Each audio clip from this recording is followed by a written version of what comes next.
안녕하세요, 초등부 친구들. 1월 24일 보배교회 초등부 주일 예배를 시작하도록 하겠습니다. 우리 함께 사도신경으로 신앙 고백하면서 예배를 시작하도록 할게요. 전능하사 천지를 만드신 하나님 아버지를 내가 믿사오며 그 외아들 우리 주 예수 그리스도를 믿사오니 이는 성령으로 잉태하사 동정녀 마리아에게 나시고 본디오 빌라도에게 고난을 받으사 십자가에 못 박혀 죽으시고 장사한 지 사흘 만에 죽은 자 가운데서 다시 살아나시며 하늘에 오르사 전능하신 하나님 우편에 앉아 계시다가 주위로서 산 자와 죽은 자를 심판하러 오시리라. 성령을 믿사오며 거룩한 공예와 성도가 서로 교통하는 것과 죄를 사하여 주시는 것과 몸이 다시 사는 것과 영원히 사는 것을 믿사옵나이다. 아멘. 우리 함께 저번 주에 이어서 성경 목록과 찬양하도록 하겠습니다. 오늘부터 우리가 교회에서 함께 모여 예배하게 되는데요. 성경 목록가를 잘 외워서 함께 부를 수 있는 친구들에게 우리 스티커로 시상을 하도록 하겠습니다. 상품을 주도록 하겠습니다. 그러니까 우리 집에서 유튜브로 예배하는 친구들도 성경 목록가 함께 따라하면서 성경의 66권을 외우셨으면 좋겠습니다.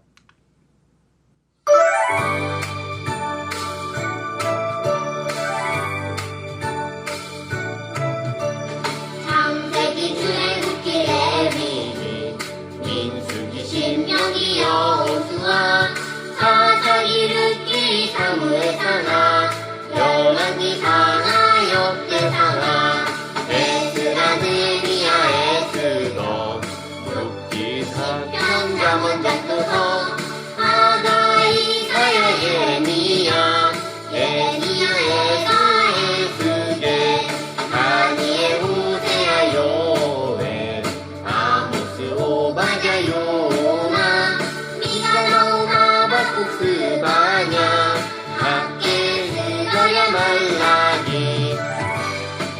우리 신약 성경 함께 외우도록 하겠습니다.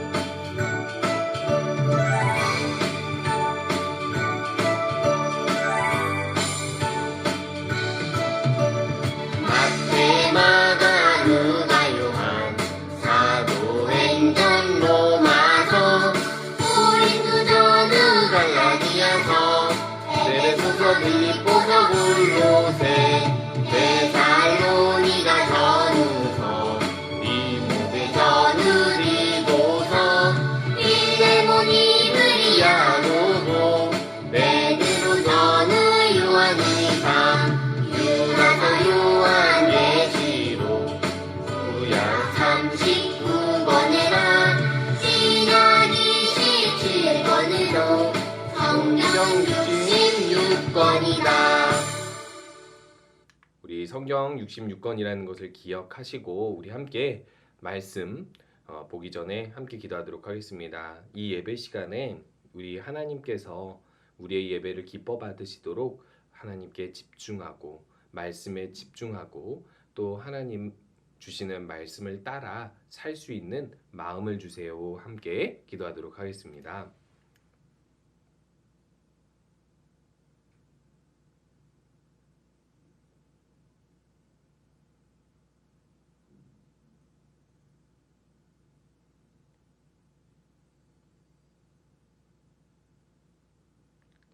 예수님의 이름으로 기도합니다. 아멘.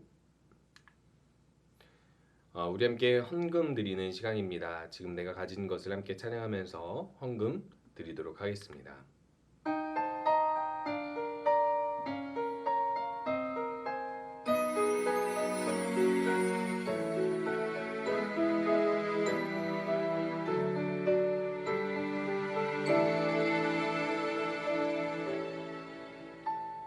지금 내가 가진 것을 하나님께 드립니다. 하나님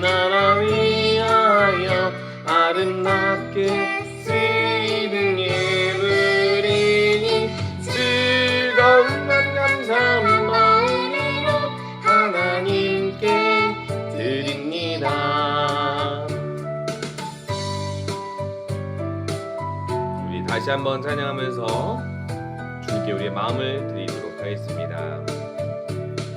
지금 내가 가진 것을 하나님께 드립니다. 하나님 나라 위하여 아름답게 쓰이는 예물이니 즐거운 맘 감사한 마음으로 하나님께 드립니다. 즐거운 맘 감사한 마음으로 하나님께 드립니다. 우리 잠깐 광고하도록 하겠습니다. 오늘부터 초등부 예배도 보배교회 자람홀에 모여서 드리게 되었습니다. 우리 함께 예배 시간 10시인 것을 기억하시고 이 자리에 함께 모여 예배할 수 있었으면 좋겠습니다. 오늘부터 매주 출석 성경 필사 노트 공과 모임을 성실히 하는 학생들에게 스티커를 나누어 줍니다. 예배 오는 학생들에게는 혹은 오지 못하는 학생들에게는 제가 직접 가서 이 성경 필사 노트를 나눠 주도록 할 텐데요. 그 필사 노트 하루에 한 과씩, 일주일에 한 과씩 해서 주일에 선생님에게 보여주면 스티커를 하나씩 주도록 할 겁니다. 우리 성실하게 성경 필사 노트 하면서 하나님 말씀 기억하는 우리 친구들 되었으면 좋겠습니다. 오늘 말씀 함께 보도록 할게요. 오늘 말씀은 마태복음 21장 4절에서 5절 그리고 9절 말씀을 보도록 하겠습니다. 마태복음은 신약성경 맨 처음에 있죠. 4절에서 5절 21장은 큰 숫자 21을 찾으시면 됩니다. 21장 작은 숫자로 4절에서 5절 함께 읽도록 하겠습니다. 이것은 예언자가 말한 것을 이루려고 하신 것이었습니다. 시온의 딸에게 말하여라. 보아라, 내 왕이 내게로 오신다. 그는 겸손하여 당나귀를 탔는데 어린 당나귀 곧 나귀 새끼를 타고 오신다. 9절 함께 보도록 할게요. 예수님이 앞뒤에서 따라가던 사람들이 소리쳤습니다. 다윗의 아들에게 호산나.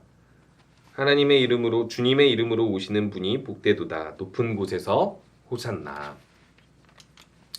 우리 친구들 몬더그린 현상이라는 말 무엇인지 아시나요? 몬더그린 현상 네 글자라서 좀 어려울 수도 있는데요. 이게 한마디로 이야기하면 외국어인데 우리나라 말이 아닌 우리가 모르는 언어인데 외국어에 들리는 소리대로 발음을 하면 우리나라 말처럼 해석되어지는 겁니다.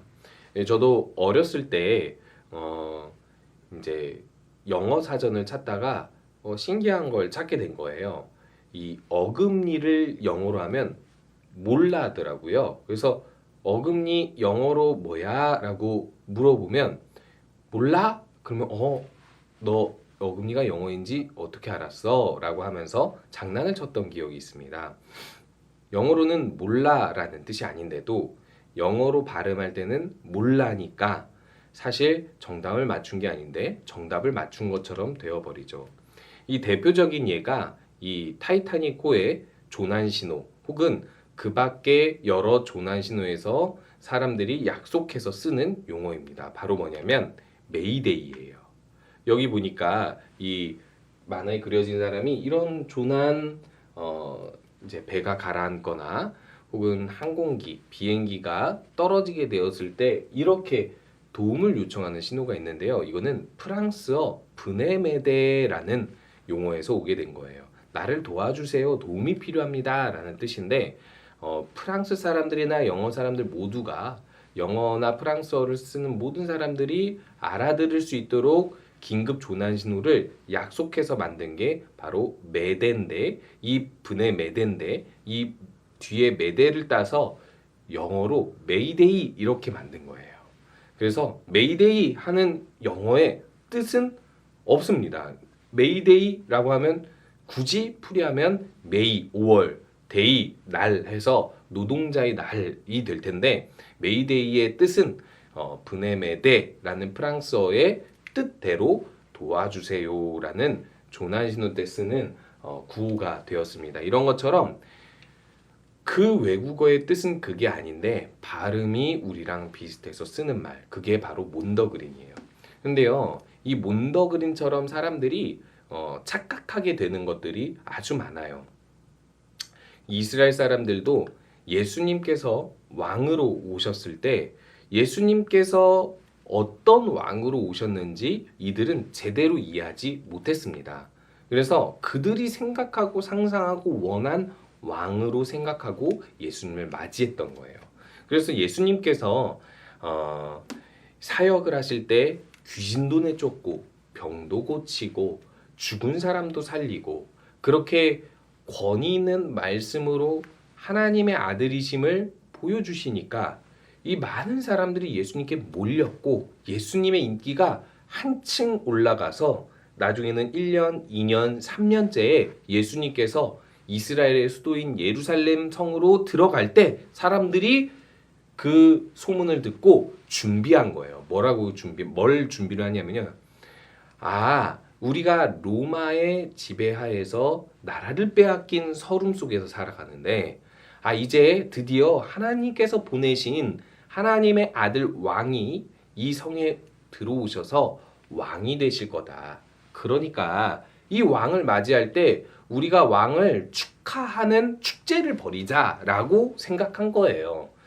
옛날에는요, 왕이 어떤 아주 나쁜 나라에 전쟁을 하고 승리하여 돌아오면 우리를 그 군대를 이끌고 우리를 이 모든 나쁜 나라에게 손에서 구원해 주었다라는 것에 감사와 환호하는 표시로서 이 왕이 말을 타고 혹은 나귀를 타고 들어올 때 이렇게 왕을 맞이할 준비를 하곤 했었어요.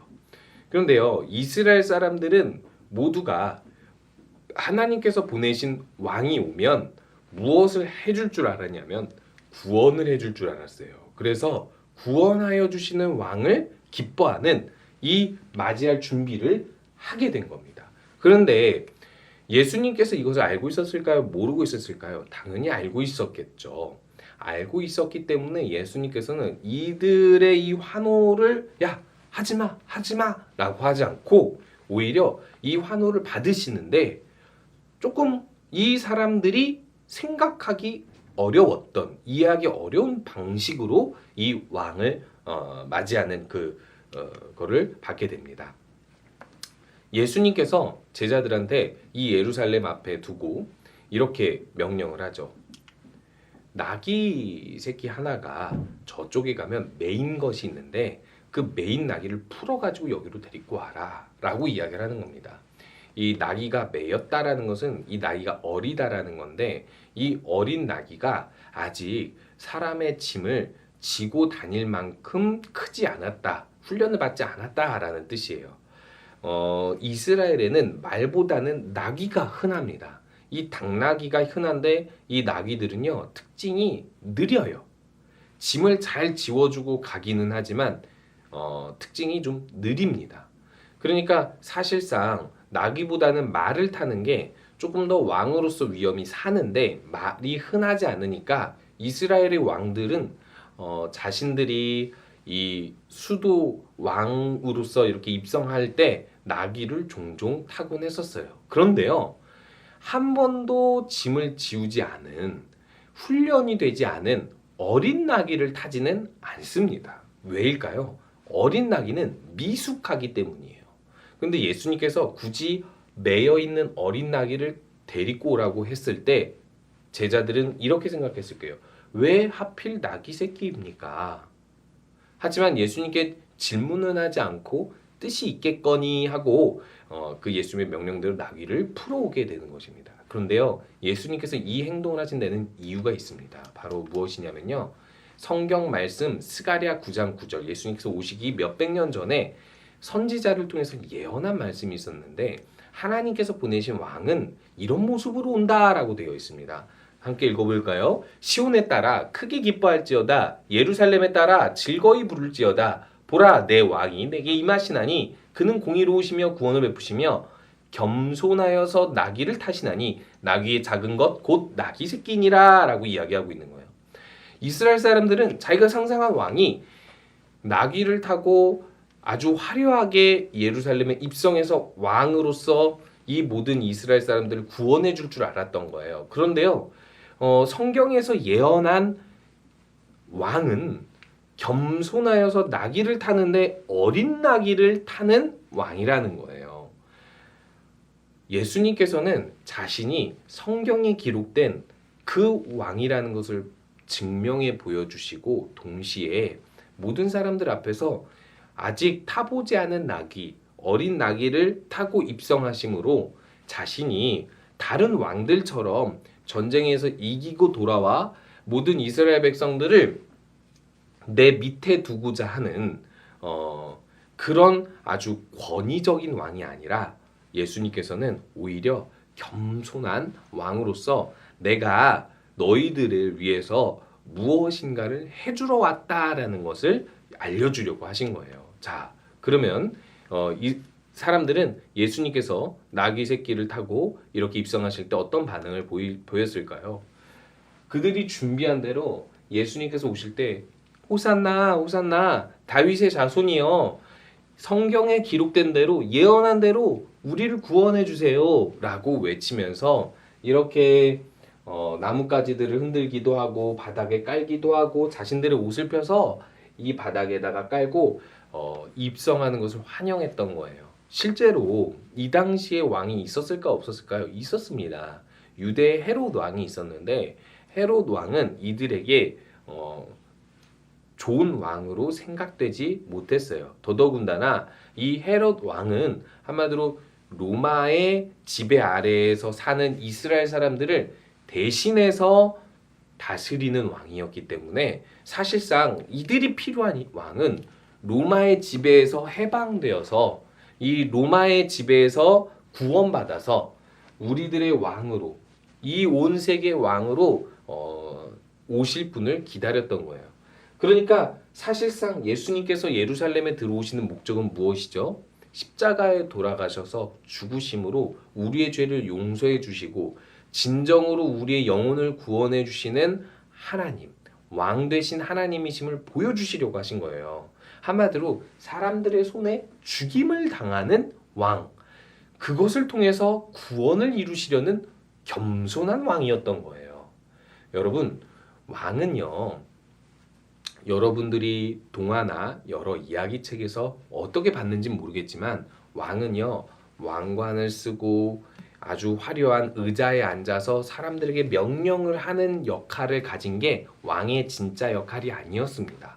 왕의 역할은요, 열심히 뛰어서 백성들이 먹을 수 있는 음식들을 공급해주고 열심히 전쟁을 해서 백성들이 여러 전쟁에서 보호받을 수 있게 해주는 백성들에게 좋은 것들을 나누어주고 이 편안한 삶을 살게 해주기 위해서 희생하는 것이 보통 왕의 역할이었습니다. 그런데 잘못되게도 많은 사람들이 이 왕에 대해서 잘못 이해해서 이 왕은 마치 왕관을 쓰고 의자에 앉아서 명령을 하는 사람인 것처럼 우리들이 오해하게 되는 거예요. 물론 실제로 그런 왕들이 대부분이었기는 하지만 실제로 원래 왕은 이 백성들, 자신의 백성들에게 유익을 주는 좋은 일들을 해주는 왕이었습니다. 예수님은 자신이 진짜 그런 왕이라는 것을 보여주신 거예요. 자, 이렇게 예수님께서 예루살렘을 입성하심으로 인하여서 무엇을 이루게 되냐면 성경의 예언을 이루게 되었는데 성경에서 예언한 왕의 모습은 제가 앞에서 이야기했던 것처럼 바로 이렇게 십자가에 못 박혀 죽으심으로 우리를 구원해 주시는 왕이었던 거예요. 예수님은 하나님이십니다. 하나님이시기 때문에 죽음이라는 것을 경험할 수 없고 경험하지 않아도 되는 분이었어요. 그런데요, 사람이 되시기도 하고 또한 이렇게 사람들에게 왕으로 대접을 받았음에도 불구하고 죽기까지 했던 이유가 무엇일까요? 이렇게 십자가에 못 박혀 사람들의 처형을 당해야만 했던 이유가 무엇일까요? 어떻게 보면 사람들이 기대했던 화려한 왕으로 나타나지 않았던 이유는 무엇일까요? 바로 우리를 구원하시기 위해서예요. 예수님께서 이렇게 낮아지셔서 겸손해지셔서 우리에게 오신 것은 우리를 구원하기 위함입니다. 우리 친구들 다 기억하시죠? 우리가 예수님을 믿으면 천국에 갈 수 있어요. 우리가 죽어도 다시 살 수 있는 은혜를 받은 거예요. 그런데요, 그것은요, 쉽게 주어진 것이 아닙니다.